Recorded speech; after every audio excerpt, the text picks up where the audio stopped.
কাঠুরিয়া নামাজের মধ্যে দাঁড়ায়। কে দাঁড়াইছে বলেন না? কাঠুরিয়া নামাজের মধ্যে দাঁড়ায়। বড় মজার বিষয় হইল উনি নামাজ আদায় করতেছেন আলহামদুলিল্লাহি রাব্বিল আলামিন, আলহামদুলিল্লাহি রাব্বিল আলামিন, আলহামদুলিল্লাহি রাব্বিল আলামিন। পরের আয়াত পড়ে না, পরের আয়াত একটা আছে না, আর রহমানুর রহিম, এটা পড়ে না, খালি পড়ে আলহামদুলিল্লাহি রাব্বিল আলামিন। তোমরা কি হাফেজ? তোমরা কি হাফেজ? হ্যাঁ হাফেজ না? এরপর আয়াত কি?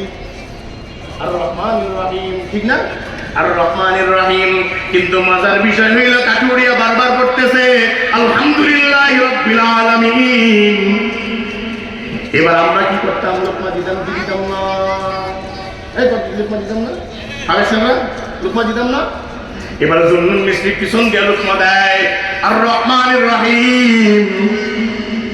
কিন্তু মজার বিষয় হইল কাঠুরিয়া লোকমা নেয় না। কি নেয় না? কাঠুরিয়া লোকমা নেয় না। জুন্নুন মিস্ত্রি আবার বলতেছেন আর রহমানুর রহিম, কিন্তু কাঠুরিয়া বলে আলহামদুলিল্লাহি রাব্বিল আলামিন। কিরে কাঠুরিয়া, এটা কোন স্টাইলের নামাজ? সূরা ফাতিহার প্রথম আয়াত কয়বার পড়ছ? শুরু করছে 10 বার, 15 বার পড়ার পর এরপরে গিয়া বলে আর রহমানুর রহিম, আবার আর রহমানুর রহিম, আর রহমানুর রহিম, এইভাবে বারবার আর রহমানুর রহিম। জুন্নুন মিস্ত্রি কয় কি ব্যাপার, তোর কি মাথা নষ্ট হইছে? পরে একই আয়াতে খালি এটা ফরজ কি লিয়া মাথা নষ্ট কি? বারবার একই আয়াত, সূরা ফাতিহার প্রত্যেকটা আয়াতকে 10 বার, 15 বার, 20 বার পড়া পড়া আধা ঘন্টায় মাগরিবের নামাজ আদায় করছে। কয় ঘন্টায়? আমগো মসজিদের কোন খতিব সাহেব যদি মাগরিবের নামাজ আধা ঘন্টায় পড়ে, হুজুর বলেন চাকরি থাকবো?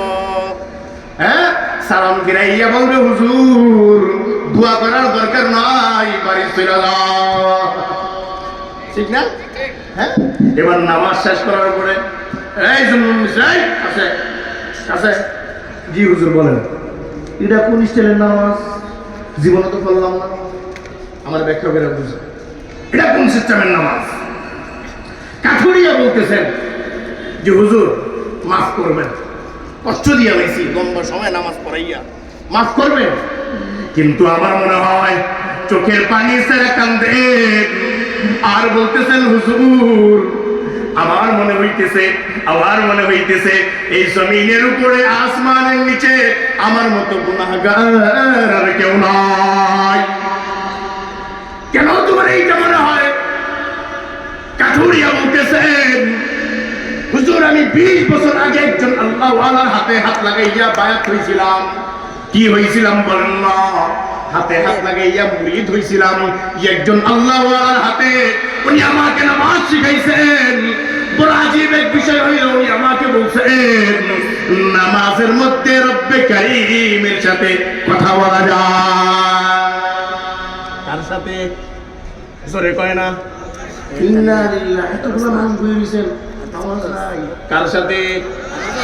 হয় নাই। ওই যে আল্লাহওয়ালার কাছে নামাজ শিখছিলাম, উনি আমাকে বলছিলেন তুমি নামাজের মধ্যে দাঁড়াও, আল্লাহ তোমার সাথে কথা বলবে। কার সাথে? কথা কয় না, কার সাথে? আল্লাহ তোমার সাথে কথা বলবেন। জুন্নুন মিস্ত্রি নামাজের মধ্যে দাঁড়ানি শিখাইলেন।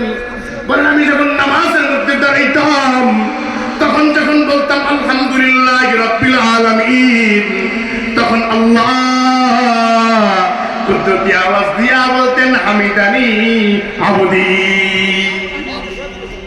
আল্লাহ আমার কথার জবাব দিতেন।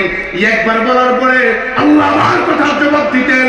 সময়ের অবদানে মনে হইতেছে গুনাহপুঞ্জি আবার বেশি হয়ে যাওয়ার কারণে আল্লাহ এখন একবার বললে আল্লাহ জবাব দেয় না, দুইবার বললে আল্লাহ জবাব দেয় না, তিনবার বললে আল্লাহ জবাব দেয় না, চারবার বললে আল্লাহ জবাব দেয় না। আমি কাঠুরিয়া মূর্খ মানুষ, আমি তো এত কোরআন হাদিস পড়ি নাই, এই জন্য আল্লাহ জবাব দেয় না। আমিও পরের আয়াত পড়ি না। নামাজ হইছে কি হয় না আমি জানি না, আমি মূর্খ মানুষ। আমি নামাজের মধ্যে দাঁড়াইয়া আলহামদুলিল্লাহ বলি, কিন্তু আল্লাহ জবাব দেয় না। আর রহমানুর রহিম বলি, আল্লাহ জবাব দেয় না। একবার বলার পরে যখন আল্লাহ জবাব দেয় না দুইবার বলার পরও আল্লাহ যখন জবাব দেয় না, আমি পড়তেই থাকি। আল্লাহ যখন জবাব দেয়, এরপরের আয়াত আমি শুরু করি, জুন্নুন মিস্ত্রি হুজুর আল্লাহর সাথে কথা বইলা আজকে 20টা বছর ধরে নামাজ আদায় করতেছি।